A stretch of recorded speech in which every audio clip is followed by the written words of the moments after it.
Welcome back on this Monday edition of the program. Well, there was some things, and I've said this before, and I don't think this is just a crazy Homer or Hawaii thing. I think Tua Tagovailoa gets a disproportionate amount of criticism relative to his performance. That's my take. Joining us now from Miami, Josh Houtz, the Finsider, is with us. Josh, how you doing? I'm doing great, Bob. You got the little one sleeping in the swing, and my kids are playing with Play-Doh, so I'm ready to talk Dolphins football with you. How have you been? Really well, all cool. I'm a little mystified at something. Now, if these reports are right, that it was the Miami's marketing department that released this video of Tua underthrowing Tyreek Hill, that was a cause for celebration among the haters and the trolls. Is that accurate? Yeah, that's accurate. They actually posted, I remember, I guess I missed it by an hour. I came on, it said, Tua to Tyreek with the rocket ship emoji. Everyone was excited, but yeah, the Dolphins social media account, they were the ones that posted that underthrow. And like you said, I think 6.6 million people viewed that video, and you saw the fallout from that. So just crazy. I don't know why they posted it. No, I think the person responsible for that needs at the very least to be retrained. They need to understand what the purpose of marketing is. It's not to bring down boatloads of criticism on your quarterback. That is just... Tyreek Hill actually went so far as to post his own videos of a number of pass plays in which Tua is hitting him exactly in stride with balls that don't look like wounded ducks and all that thing. And I just thought, wow, it's bad enough if some fan manages to catch a throw like that and then goes viral with it. But to have your own marketing department do it seems a bit much. Yeah, it makes no sense. And thankfully, Tyreek Hill, like you said, posted that video, a few days later, kind of telling everybody to chill out. But, I don't understand it, but the national media ate it up. And it's just that time of the year, right? Everyone puts too much stock into these throws in camp, and it's just social media, I guess. I think what's fortunate is that Tua's personality seems very able to deflect this stuff, to basically ignore it. I don't think he gets... there have been quarterbacks that are a bit touchy. I don't think he's one of them. If he was, that would have already reared its head, because he's come in for a number of criticisms that he hasn't really fought back. He's just, my job's to play, and that's what I'm going to do. I just think his equanimity, I suppose would be a good word for it, is going to serve him well this season, because you know that the first time he has a marginal game, they'll come out of the woodwork.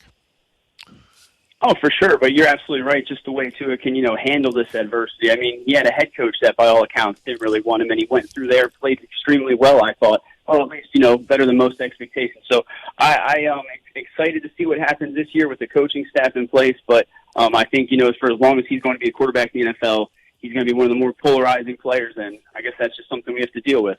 Mike McDaniel seems to me to be a really good mentor for Tua. The things that Tua does well, Mike McDaniel seems to be able to coach up. What's your thought?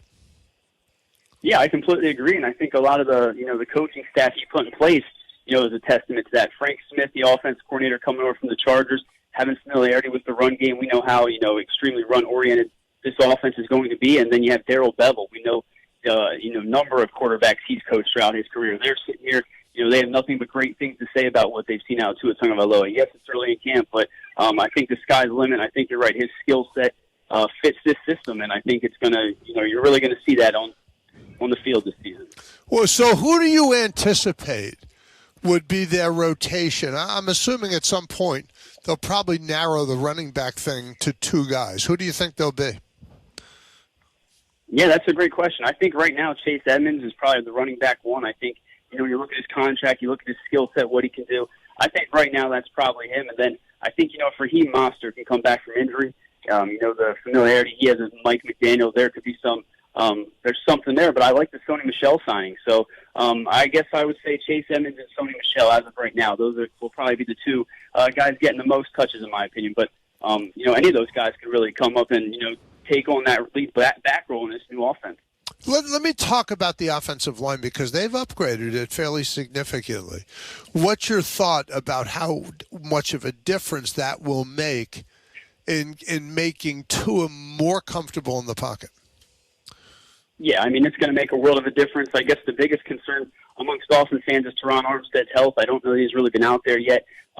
That's nothing to worry about now, but, you paid him all that money. I think he's the top paid left tackle. You hope that he can go out there and, play well. But for me, I still look at the center position and the right tackle position. I think those are two positions the Dolphins really need to see, who wins in camp. But on paper, on the field, this is going to be a much better unit. And then you couple in, the system that they're going to be in. So I love it. I think Tua is really going to take the next step forward, and I think a lot of that's going to fall on the offensive line. Well, let's get this. The Dolphins, obviously the Buffalo Bills are going to be a big favorite. I don't see any reason not to put the Dolphins at this point number 2 in the East. Your thought? Yeah, I mean, I think I may have said that last year too, but I mean, that could be part of the Dolphins fan. I mean, just the way I think this team is built now. I mean, the defense was kind of ready-made. You just got to hope Josh Boyer can do the same thing that Brian Flores did last year, but all the pieces they brought in on offense, I mean, I think they are definitely that number 2 team in the AFC. So you just hope that this is finally that year where they can beat the Buffalo Bills because since Josh Allen's arrived, I mean, they've just been a thorn in the Dolphins' side. So I agree with you. I think they are that number 2 spot, but again, it's football. Anything could happen, but I feel really confident what the Dolphins are going to do this season. Most everybody in the NFL believes the Jets will be better. I think the question is with the Jets. They were so far behind, you'd say, okay, better, but how much better?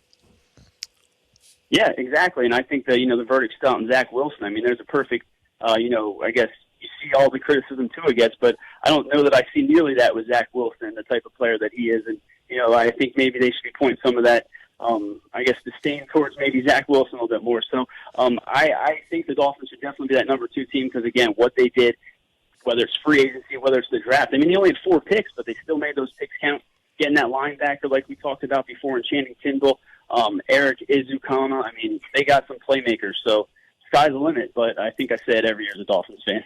Okay, let me get to another thing, because there's going to be, there's going to be a meeting of the minds, obviously, between some of these offensive players, in particular Tyreek Hill. I don't anticipate a problem. He hasn't been a problem other places, but they got to find a way to make Jaylen Waddle. I mean, both those guys can take the top off the defense, but in any one play, usually running one guy deep. Do you think there's going to be any issues there, whatever?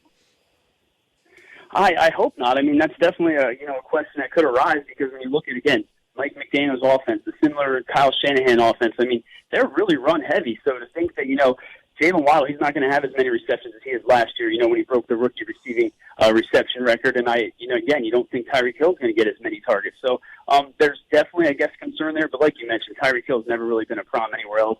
I'm just excited to see the way Mike McDaniel, again, you hear everyone call him an offensive genius, what he could do with this offense. I mean, you got Tyreek Hill, you got Jaylen Waddle. I mean, I keep saying it, the sky's the limit, but this offense could be as explosive as anything we've seen in years. So I'm excited. I just think the expectation level now with the Miami fan base, it's got to be the highest it's been in I don't know how long. Do you agree with that in terms of what they're hoping for? Yeah, absolutely. And I was scrolling through Twitter this morning, and you could see people debating, is anything short of the playoffs, a failure here? And you think they went back-to-back with Brian Flores. Again, the defense is pretty much in place. Now you bring an offensive guy like Mike McDaniel. You would hope that would elevate this team. But, again, it's the NFL. There's so many games that could go either way. But, I mean, the homer in me looks at this schedule and thinks, they could definitely win 10, 11 games. And then you hope that's enough to get into the playoffs.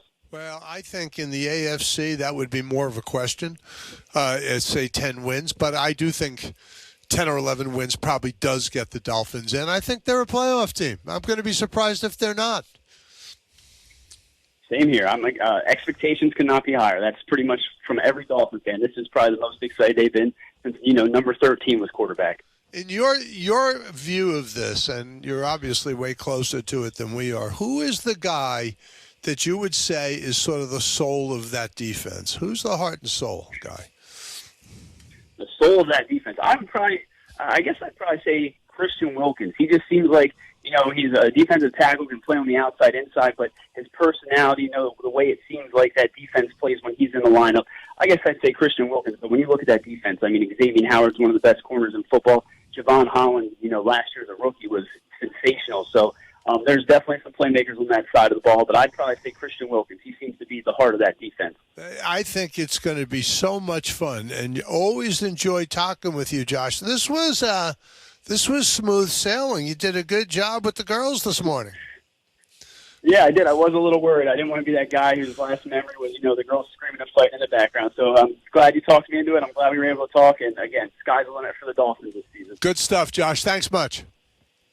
Yep, enjoy the rest of your day. 47 minutes past the hour. We got to take a quick time out. We'll be right back on the Bobby Curran Show, ESPN Honolulu.